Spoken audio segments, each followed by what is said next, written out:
সুখ শান্তির জায়গা নাই। কিভাবে? সূরা মুমিনের 18 নম্বর পারা, সূরা মুমিনের প্রথম দিকে আল্লাহ পাক রব্বুল আলামিন উল্লেখ করে বলেন, কাদ আফলাহাল মুমিনুন। এই আয়াতের তাফসীর বা ব্যাখ্যার মধ্যে মুফাসসিরিনে কেরাম বলেন যে এই দুনিয়ায় কোনো মানুষ সুখ শান্তি হইতে পারবে না, এবং এই দুনিয়া সুখ শান্তির জায়গাও নাই। এই দুনিয়া সুখ শান্তির জায়গাও নাই। কিভাবে?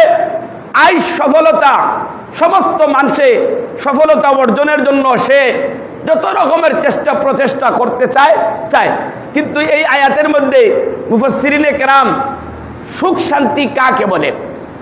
বর্তমান যারা দুনিয়ায় এরা সুখ শান্তির সফলতার ব্যাখ্যা করে বলে যে আজ যারা মসনদ নিয়ে যে স্তরের মধ্যে যে চেয়ার নিয়ে বসাত আছে, এই চেয়ারটা কিভাবে টিকিয়ে রাখবে, তার গদিটা কিভাবে টিকিয়ে রাখবে, এতে যত রকমের অন্যায় অপরাধ জুলুম শিরিক বেদাত যত রকমের আপনার দুর্নীতি আছে সমস্ত অপরাধ করবে, কিন্তু তার মসনদটা টিকিয়ে থাকুক এটা সে চায়।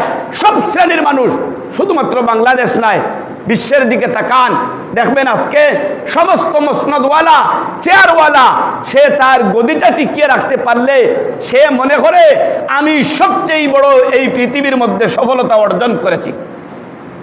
আরেকদল মানুষ সে তার ক্ষমতার বাহাদুরি দেখায়, দাপট দেখায়, জনশক্তির বল দেখায়, টেকার সম্পদের আপনার পাহাড় সমতুল্যের আপনার অট্টালিকার এগুলার বাহাদুরি দেখাইয়া তার যা ইচ্ছা তাই করে সে মনে করে দুনিয়ার মধ্যে পরিপূর্ণ সফলতা অর্জন করেছে।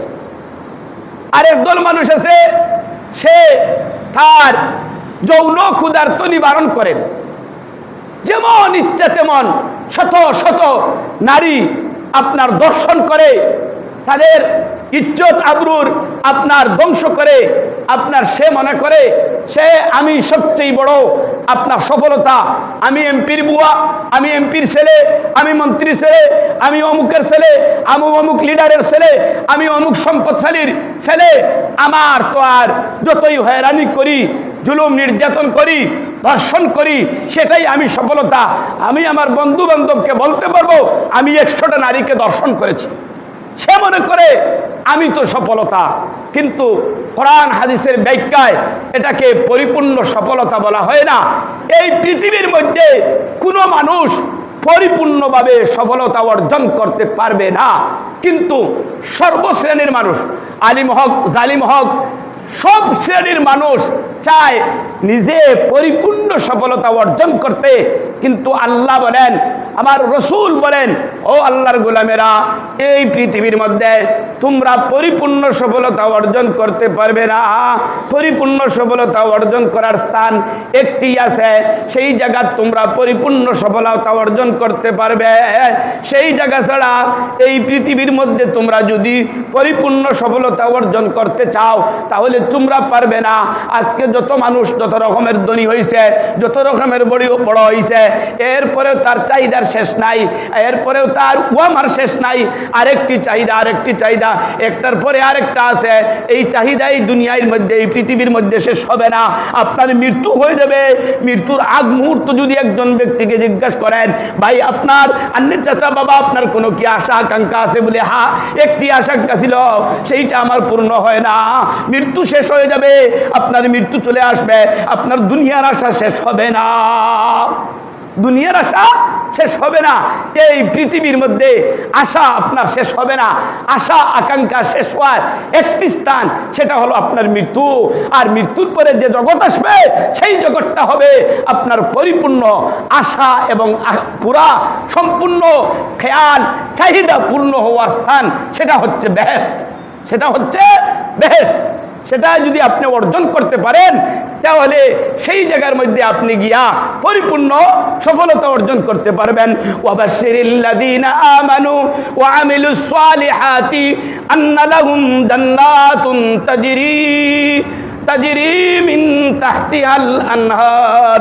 আল্লাহ নিজেই বলেছেন যে আমি মুমিনদেরকে যারা এই পৃথিবীর মধ্যে ঈমান গ্রহণ করে, তওবা গ্রহণ করে, ইস্তেগফার গ্রহণ করে, আমল করে তার জিন্দেগি পরিচালনা করে যাবে, রমজানের তাকওয়া দ্বারা তার জিন্দেগি তাকওয়ায় আলোকিত করবে, রমজানের খোদা বিরোধী দ্বারা তার আপনার জিন্দেগি পরিচালনা করবে, ওই ব্যক্তিকে আমি পরিপূর্ণ সফলতা আখিরাতের মধ্যে দান করে দিব, আখিরাতের মধ্যে দান করে দিব।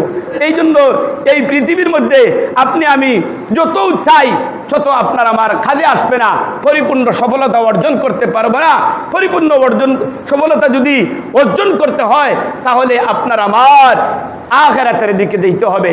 এই জন্য এই পৃথিবীর মধ্যে আপনি আমি যতই প্রচেষ্টা করি, আপনার যেটা ভাগ্যের মধ্যে নির্ধারিত আছে সেটাই অর্জন হবে, আর ভাগ্যে যেটা নির্ধারণ নাই আপনার আশার মধ্যেই থাকবে।